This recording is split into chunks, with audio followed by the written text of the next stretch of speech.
이것이 노아의 조건이다. 노아는 의인이요 당대의 완전한 자라. 그는 하나님과 동행하였으며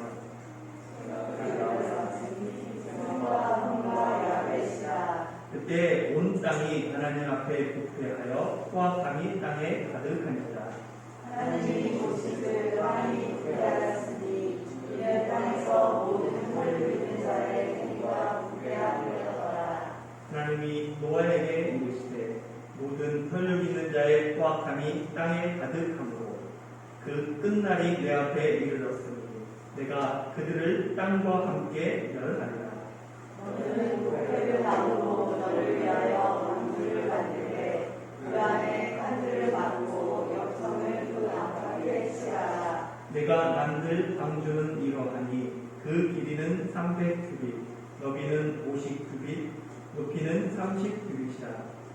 거기에 상을 내되 위에서부터 한 규빗에 대고 그 문은 옆으로 대고 3주마 3층으로 할지니라. 내가 홍수를 땅에 일으켜 무릇 생명의 기운이 있는 모든 육체를 천하에서 멸절하리니 땅에 있는 것들이 다 죽으리라. 그러나 너는 내가 내 언약을 세우리니 너는 내 아들과 내 아내와 내 며느리들과 함께 그 방주로 들어가고 혈육 있는 모든 생물을 너는 각기 암수 한 쌍씩 방주로 이끌어들여 너와 함께 생명을 보존하게 하되 내가 그 종류대로 가축이 그 종류대로 땅에 있는 모든 것이 그 종류대로 각기 둘씩 내게로 나아오니 그 생명을 보존하게 하라. 너는 먹을 모든 양식을 내게로 가져다가 저축하라. 그것이 너와 그들의 먹을 것이 되리라. 노아가 그와 같이 하여 하나님이 자기에게 명하신 대로 다 준행하였더라. 아멘. 어렸을 때 자주 불렀던 그 찬양 중에 구원열차라는 찬양이 있습니다. 한번 다시 불러보도록 하겠습니다. 상관없습니다. 네, 다시 한번 불러볼까요?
여기 보면 이 가사에 등장하는 구원 방주, 그 방주가 오늘 말씀의 배경이 됩니다.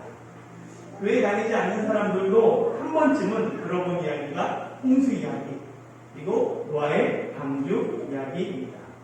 2014년 영화 노아가 개봉되었어요.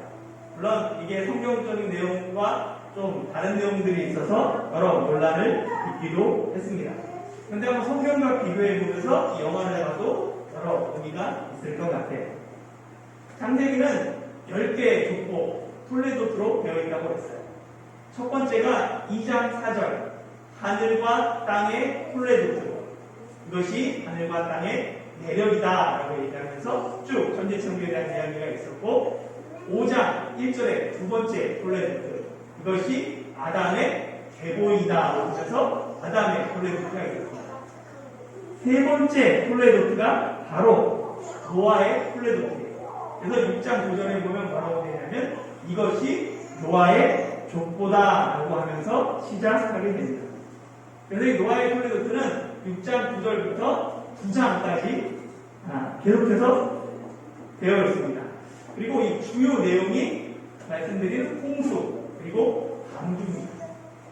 그런데 성경은 노아의 이야기를 이것이 노아의 홍수다 또는 이것이 노아의 방주다라고 하지 않고 이것이 노아의 족보다라고 이야기합니다. 그 이유는 창세기의 목적 자체가 족보를 통해서 여자의 후손이 이스라엘 민족에게 이어지는 내용을 담고 있기 때문에 그렇습니다. 히브리인들은 어렸을 때부터 이 글을 쓸 때 글을 쓰는 훈련들을 해요. 그래서 글을 읽거나 글을 쓸 때 글의 요지를 한눈에 들어올 수 있도록 글을 쓰게 합니다. 그래서 가장 많이 사용하는 히브리인들의 문학 구조가 히아즘, 카이아즘, 교차 백구법이라고 말씀드렸어요. 그래서 이 노아의 톨레도트도 마찬가지입니다. 이 사람들이 이 톨레도트가 한 층으로 되어 있는 거잖아요. 쭉 보면서 전체 요지가 무엇인지 한눈에 이 사람들은 금방 찾아내요. 같이 한번 교차대꾸법으로 제가 찾은 것을 한번 살펴보도록 하겠습니다. 그러면 이렇게 되어 있어요. 첫 번째 A는 도입 부분이죠. 그래서 노아가 새 아들을 낳았다라고 합니다. 맨 마지막 결론 A-는 뭐냐면 노아의 새 아들로부터 사람들이 온 땅에 퍼지리라라고 끝나요. 그리고 B는 뭐냐면 그 노아가 새 아들을 낳았을 때 땅이 어땠다고요? 온 땅이 부패했다라고 합니다. 그리고 B-는 끝번으로 뭐냐면 노아가 그 새 아들을 낳아서 땅에 충만하라라고 합니다. 그리고 C는 뭐냐면 새 아들이 나왔을 때 온 땅이 부패했는데 시각 그러니까 이제 하나님께서 심판을 선언하십니다. 내가 그들을 멸하리라. 그리고 C-는 뭐냐면 심판의 그 종료를 선언하죠. 내가 다시는 저주하지 않겠다라고 하나님 똑같이 말씀하시죠. 그리고 D는 방주로 들어가라. 내가 세상을 멸망할 거니까 방주로 들어가라 라고 하고 D-는 뭐예요? 방주에서 나와라. 그리고 E는 뭐냐면 방주로 들어가라 했더니 이제 방주로 들어갔더니 비가 땅에 쏟아졌다 하면서 심판이 시작됩니다. 그럼 E-는 뭐냐면 땅이 마르다라. 이제 비가 그치고 땅이 마르면서 심판이 종료되는 것을 말하죠. 그러면 이 교차대꾸법 히아즘의 핵심은 어디 있다는 거예요? 중간에 있다는 거죠. 그 중간이 뭐냐면 F 하나님이 기억하사.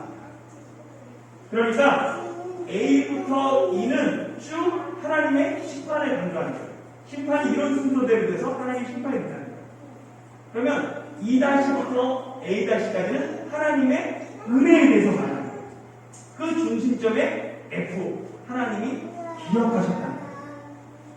그래서 하나님이 기억하셨기 때문에 하나님의 심판이 하나님의 은혜로 바뀌는 거예요. 비가 그치고 땅 위에 물이 거치고 방주에 탔던 생명들이 안전하게 보호받는 것 모두 다 하나님이 기억하신 때문이다 라고 이야기합니다. 하나님이 기억하셨기 때문에 구원이 이루어졌어요. 하나님이 기억하신 것이 무엇일까요? 하나님이 기억하신 것은 바로 언약이에요. 하나님이 내주신 언약을 하나님이 기억하신 거예요. 창세기 9장 15절 한번 읽어볼까요? 시작. 내가 나와 너희와 및 육체를 가진 모든 생물 사이에 내 언약을 기억하니 다시는 우리 모든 육체를 멸하는 홍수가 되지 아니할지니라. 하나님은 언약을 기억하시는 분이십니다. 그 약속을 잊지 않고 기억하세요. 출애굽기 6장 5절을 보면 이렇게 되어 있어요. 이제 애굽 사람이 종으로 삼은 이스라엘 자손의 신음소리를 내가 듣고 나의 언약을 기억하노라. 하나님이 이집트에서 노예 생활하던 그 이스라엘 백성들 출애굽 시킨 것 뭐 때문이냐면 언약을 기억하셨기 때문입니다.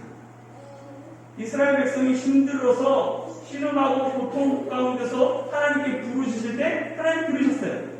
그리고 외면하지 않고 하나님의 언약을 기억하심으로 그들을 구원하셨다. 이 언약은 이스라엘 조상들과 맺은 언약이에요. 그 당대 사람들이 맺은 게 아니잖아요. 그래서 레위기 26장 45절 이렇게 말하고 있어요. 성도원 볼까요? 내가 그들의 하나님이 되기 위하여 민족들이 보는 앞에서 애굽 땅으로부터 그들을 인도하여 낸 그들의 조상과의 언약을 그들을 위하여 기억하리라. 나는 여호와니라. 그러니까 조상들과 맺은 언약을 하나님께서 기억하셔서 그 약속을 후대에 행하셨다는 거예요. 하나님과 조상이 맺었던 그 언약을 근거로 모세도 느헤미야도 하나님께 기도하는 거예요. 출애굽기 32장 13절 보면 이렇게 되어 있어요. 주의 종 아브라함과 이삭과 이스라엘을 기억하소서. 주께서 그들을 위하여 주를 가르쳐 맹세하여 이르시기를 내가 너희의 자손을 하늘의 별처럼 많게 하고 내가 허락한 이 온 땅을 너희의 자손에게 주어 영원한 기업이 되게 하리라 하셨나이다. 이 말씀이 뭐냐면 출애굽기 32장에서 하나님이 모세를 부르셔서 시내산에 올라가요. 근데 모세가 안 내려오는 거예요. 그래서 이스라엘 백성이 기다리다가 지쳐가지고 어떻게 하냐면 금송아지를 만들고 이게 하나님이다 라고 만들고는 섬겨요. 그리고 모세가 하나님 앞에 말씀을 받고 내려오는데 밑에가 막 혼란스럽고 막 잔치가 일어나는 것 같아요. 무엇인 것 같더니 그 사람들이 금송아지를 놓고 막 하나님이라고 섬기는 거예요. 우상을 섬기는 거예요. 그래서 모세가 너무 화가 나서 그 받은 십계명 돌판을 쪼개버리고 다시 하나님께 올라갔어요. 그때 하나님이 뭐라고 하시면 모세에게 이 백성은 가능성이 없다. 내가 다 멸하고 너와 새로 시작하겠다 라고 했을 때 모세가 하나님께 기도하는 거예요. 하나님 아브라함과 이삭과 야곱을 기억하세요. 그들과 언약을 맺으셨잖아요. 그들을 하늘의 별처럼 많게 하겠다고 했는데 지금 멸하시면 하나님이 뭐가 됩니까? 그래서 거기 생명을 걸고 차라리 나를 생명체로 지어주고 이들을 용서해달라고 모세가 기도할 때 하나님의 언약을 들고 기도한 거예요. 느헤미야 역시 마찬가지입니다. 느헤미야 1장 9절 한번 볼까요? 만일 내게로 돌아와 내 계명을 지켜 행하면 너희 쫓긴 자가 하늘 끝에 있을지라도 내가 거기로부터 그들을 모아 내 이름을 두려고 택한 곳에 돌아오게 하리라 하신 말씀을 이제 청하건대 기억하옵소서. 이것도 약간 배경을 알아야 되는데요. 느헤미야는 그 외국에서 그냥 관리로 살고 있었죠. 페르시아에서. 그런데 예루살렘에 갔던 형제들 중에서 예루살렘이 성문이 불타고 성벽은 무너졌다라는 얘기를 들은 거예요. 너무나 속상해서 하나님께 기도하면서 식음을 전폐하고 기도하는 중에 내가 가서 그거를 고쳐야 되겠다라는 마음이 있었어요. 내가 돌아가야겠다. 그런데 고위 관직이기 때문에 그냥 돌아갈 수 없잖아요. 그럴 때 하나님께 기도하는 거예요. 하나님, 분명히 하나님의 계명을 지켜 행하면 땅 끝에 있을지라도 하나님께서 부르신 곳 예루살렘에 돌아가게 하신다고 하셨습니다. 이 말씀 청하건대 기억해 주세요. 라고 기도하는 겁니다. 그리고 때를 기다리는 거죠. 하나님은 언약을 기억하시는 분이에요. 그리고 그 언약을 근거로 은혜를 베푸시는 분이죠. 하나님은 세상을 멸망시키는 무서운 하나님이 아니라 은혜를 베푸시는 하나님이십니다.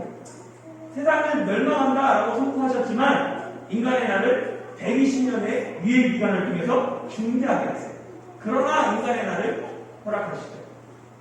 하나님이 사람을 지면에서 쓸어버리시다 말씀하셨지만 그러나 노아에게는 은혜를 베푸십니다. 그 하나님이 그러나의 하나님이다 라고 말씀드렸습니다. 하나님은 심판 중에서도 언약을 기억하시고 구원과 은혜를 베푸시는 자비와 사랑의 하나님이십니다. 그 하나님의 사랑과 자비, 그 은혜를 기억하면서 함께 본문을 살펴보겠습니다. 창세기 6장 9절 10절 같이 한번 읽어볼까요? 시작. 이것이 노아의 조건이라. 노아는 의인이요 상대의 완전한 자라. 그는 하나님과 동행하였으며 세 아들을 낳았으니 셈과 함과 야벳이라. 하나님은 사람 지으셨음을 한탄하시고 세상을 심판하시기로 결정하셨습니다. 그러나 노아에게는 은혜를 베푸셨죠. 왜냐하면 노아는 제약된 세상 가운데서 의롭게 살라고 몸부림쳤던 사람입니다. 그래서 성경은 노아를 의인이다라고 얘기합니다. 이 의인을 뜻하는 히브리어 이 차데크는 전혀 죄가 없고 흠이 없는 절대적인 의가 아니에요. 상대적인 의를 묘사할 때 이 차데크라는 말을 씁니다. 그래서 노아가 의인이라는 말은 하나님 앞에서 죄가 없는 사람이 아니라 죄악된 세상 가운데서 상대적으로 경건하고 정의롭고 공정하게 살려고 노력했던 사람이에요. 그래서 노아는 당대의 완전한 자다라고 합니다. 하나님 보시기에 도덕적으로 완전하고 흠이 없는 자가 아니라 당대의 그 사람들 중에 상대적으로 온전한 자였다는 의미예요. 우리는 하나님 앞에서 의인이 되거나 완전한 자가 될 수 없습니다. 의인은 없나니 하나도 없다. 로마서 3장 10절이 이야기해요.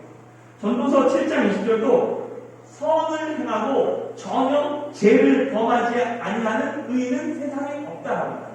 선을 행하는 사람이 있어요. 그러나 전혀 죄를 범하지 않는 사람은 가난한 사람도 세상에 없다라는 게 신구약의 공통적인 견해입니다. 그렇기 때문에 한 사람도 의로운 사람이 없기 때문에 이렇게 생각할 수 있어요. 어차피 나도 죄인, 너도 죄인, 우리 모두 죄인이니까 내 마음대로 살면 되지. 왜 나에 대해서 뭐라고 해? 넌 죄인 아니야? 이런 잘못된 생각을 가질 수 있습니다. 왜냐하면 그것은 하나님을 반쪽만 하는 거고 성경을 반쪽만 하는 거예요. 잠언 28장 14절 한번 읽어볼까요? 시작. 성실하게 행하는 자는 구원을 받을 것이나 굽은 길로 행하는 자는 곧 넘어지리라. 성실하게 행하는 자가 구원을 받습니다. 우리가 하나님과 사람 앞에서 성실한 사람, 좀 괜찮은 사람이 되려고 노력하는 이유가 여기에 있어요. 우리는 세상 사람들과 똑같은 죄인이지만 세상 사람들과 똑같은 가치관과 삶의 태도로 살아갈 수 없습니다. 왜냐하면 우리에게는 하나님이 계시고 천국이 있고 구원이 있기 때문입니다. 우리는 세상에서 구원받은 사람으로 구별된 삶을 살아야 합니다. 요즘 오징어 게임이라는 드라마가 전 세계적으로 인기를 끌고 있습니다. 어제 봤더니 넷플릭스 역사상 최초로 83개국에서 1위를 했다. 모든 넷플릭스가 반영되는 곳에서 1위를 한 유일한 지금 드라마가 되었어요.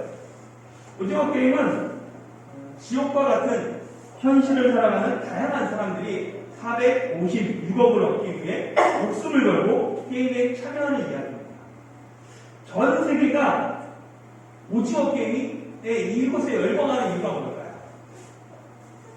왜 모든 나라에서 이 오징어 게임이 1위를 했을까? 그것은 전 세계인이 느끼는 공통적인 지금 내가 살고 있는 이 땅이 이 삶이 지옥과 같다는 거예요. 소망이 없다는 거예요. 빈부격차, 사회의 갈등, 계급의 차이, 이게 공통적으로 전 세계 사람들이 느끼는 현상이라는 거예요. 그래서 모두가 이 게임 속에서 악해질 수밖에 없고 악하지 않으면 살아남을 수 없는 희망 없는 이 세상 속에서 주인공이 나름대로 최소한의 인간애를 보여줍니다. 이 작은 세상의 희망을 전하는 이 사랑을 전하는 그 빛 가운데 전 세계인이 공감하고 있다. 세상은 지옥 같고 힘들지만 그래도 저렇게 소망을 전하는 사람이 있어. 생명을 전하는 사람이 있어. 그것이 우리 가운데 소망이 되고 나도 그렇게 살지 못하지만 그래도 그렇게 살고자 하는 것이 인류의 목표적인 깔려있는 인류애이기 때문에 그것이 전 세계적으로 받아들이고 있다는 것입니다. 사람의 생명을 돈으로 계산하고 돈으로 사람의 가치를 판단하는 세상 속에서 그러면 그 희망을 전하고 소망을 전해야 될 사람이 누구여야 할까요? 그리스도인은 어떻게 살아야 할까요? 물론 드라마 속에 나타나는 그리스도인은 다른 모습을 보여주지 못합니다. 정말 교회가 세상에 소망이 될 수 있는가 진지하게 고민할 필요가 있습니다. 그리스도인이 부패한 세상에서 정의롭고 사랑을 실천하며 사는 것 쉽지 않죠. 세상이 다 부패하고 땅의 포악한 가운데서 바르게 사는 것 어려운 일이에요. 그런데 어떻게 살 수 있어요? 노아가 포악한 세상 가운데서 의로운 자라, 당대에 완전한 자라라고 불렸던 이유는 하나님과 동행했습니다. 하나님과 동행했기 때문에 세상과 다른 삶을 살 수 있었습니다. 하나님과 동행하는 삶이 중요해요. 자꾸만 우리는 하나님을 위해서 뭔가 행동하려고 하는데, 뭔가 이루려고 하는데, 그것이 아니라 먼저 중요한 것은 동행하는 것, 함께하는 것입니다. 오직 하나님과 동행할 때만 세상의 유혹과 풍파 속에서도 승리할 수 있습니다. 그리고 하나님과 동행하는 삶은 세상에서 동행하고 승리하는 삶은 거창한 게 아니에요. 뭔가 크게 이룬 것이 아닙니다.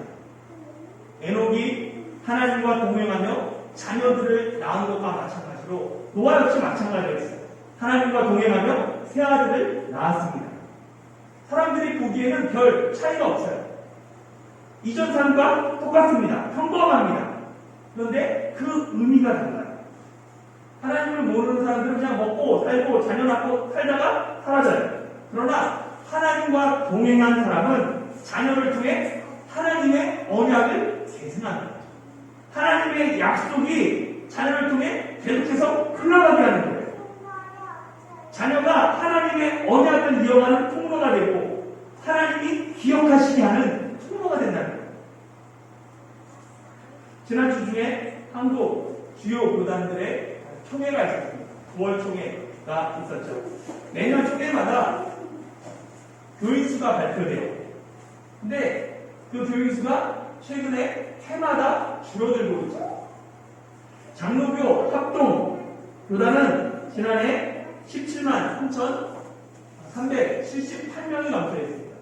그리고 장로교 통합, 우리 교회가 속하는 통합은 11만 4,066명이 감소했죠.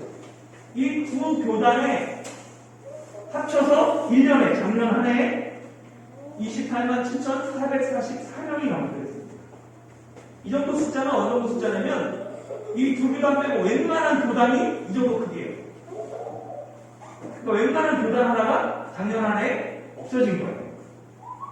코로나 이후로 급격하게 교인 수가 감소할 것이다 라고 예상됐는데 그것이 실제 1년 만에 수치로 나타났습니다. 코로나 이전과 정말로 이제 이유가 급격하게 변화되는 새로운 세상이 되고 있죠. 삶의 큰 변화들이 일어나고 있습니다. 신앙에서도 마찬가지예요. 신앙생활에서도 마찬가지예요. 지금까지 코로나 이전까지 우리의 신앙생활은 주로 예배당 중심으로 이루어졌습니다. 열심히 예배에 참여하고 교회에 봉사하고 예배당 중심의 그 신앙생활이 우리의 신앙을 믿음을 보증한다라고 생각했어요. 그런데 코로나로 인해서 예배당 출입이 금지됩니다. 예배당 중심, 성전 중심의 신앙이 강제적으로 변화가 일어나게 된 거예요. 갈 수 없게 된 거죠. 마치 유대인들이 예루살렘 그 성전 중심으로 신앙생활을 영위하다가 나라가 망하고 성전이 파괴되고 바벨론 포로로 끌려간 것과 같은 그런 급격한 변화가 일어나게 된 거예요. 성전이 없다 보니까 포로로 끌려갔다 보니까 성전에서 모임을 할 수가 없습니다. 그래서 회당 중심으로 모임이 되고 성전의 제사 중심이 아니라 율법 중심으로 말씀 중심으로 신앙의 대대적인 변화가 그걸 통해서 일어나요. 그리고 이 변화는 바벨론에서 돌아와서도 성전을 재건한 다음에도 계속 두 개가 병행됩니다.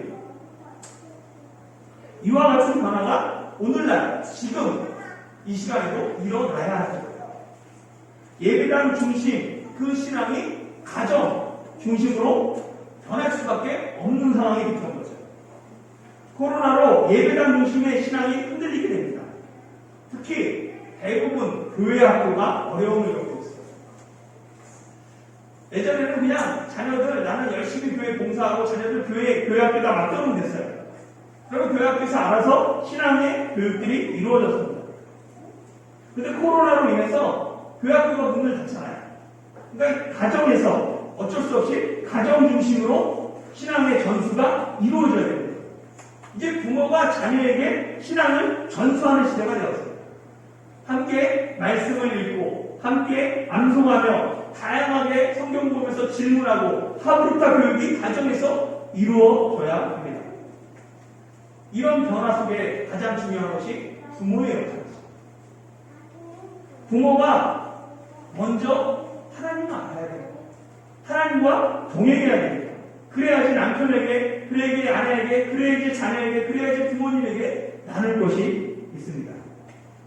에녹이 하나님과 동행했던 신앙이 노아에게로 이어진 것처럼 신앙의 전승이 나를 통해서 후대에 이루어지는 것, 그것이 이 급격하게 변하는 이 코로나 이후의 세상을 준비하는 그리스도인의 최우선 순위가 되어야 합니다. 이게 쉽지가 않아요. 습관이 되지 않았기 때문에, 그렇게 평생 동안 신앙생활 이렇게 하지 않았기 때문에 어색하고 힘듭니다. 그러나 말씀을 중심으로 가정을 세워야 합니다. 그것이 하나님과 동행한 사람들이 하나님과 동행하며 자녀들을 낳았다라는 의미인 거예요. 신앙을 전수하는, 언약을 계승하는 우리들이 되길 소망합니다. 하나님은 노아에게 전날에 있을 그 심판을 말씀하셨어요. 그리고는 노아에게 방주를 만들라라고 명령하셨어요.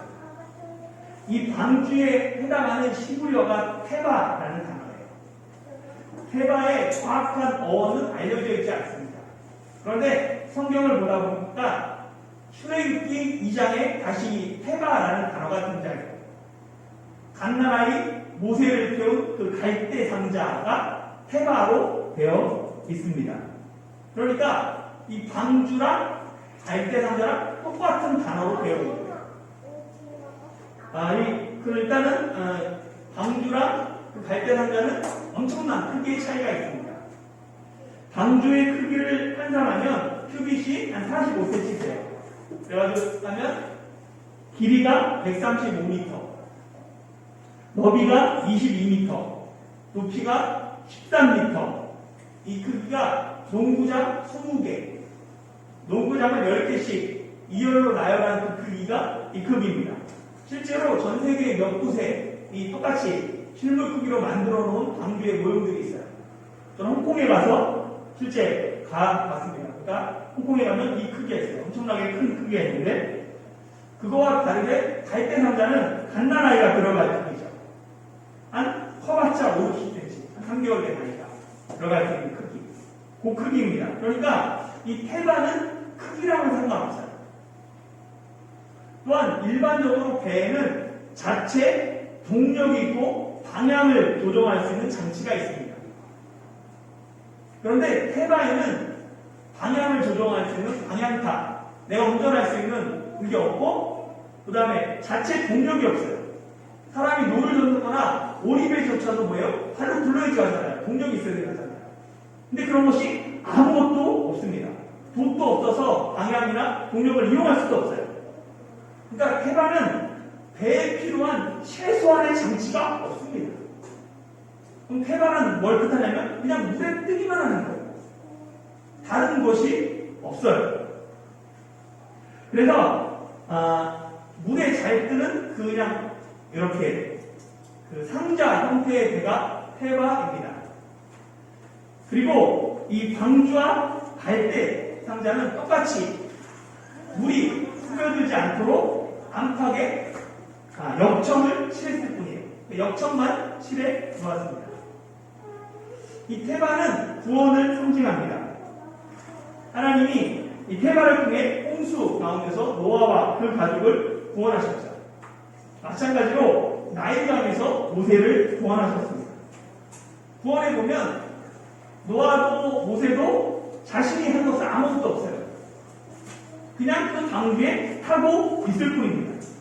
그냥 하나님을 신뢰하며 하나님께 맡기는 것이 그들이 할 수 있는 유일한 것이었죠.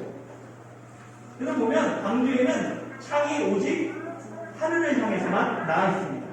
하나님만 바라보라는 거예요. 다른 거 보지 않고 물결이나 다른 거 보면 소망이 없지만 오직 하나님만 보게 되어 있는 구조로 되어 있습니다. 해바는 세상의 거친 물결 속에서 안전하게 우리를 보호하시는 하나님의 은혜를 보여주죠.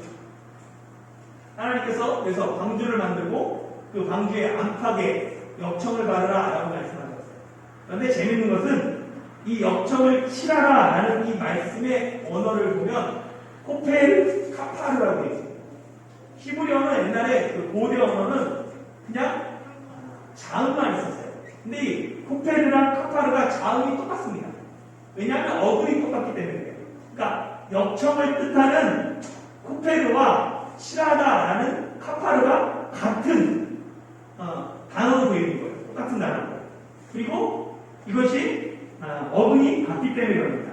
그래서 또 놀라운 것은 이 칠하다, 카파르가 성경 속에서 다른 곳에는 속죄하다, 사하다라고 번역되어 있고 이 역청을 뜻하는 코페르는 속죄, 속전, 죄를, 그러니까 돈을 가지고 죄를 속하는 것.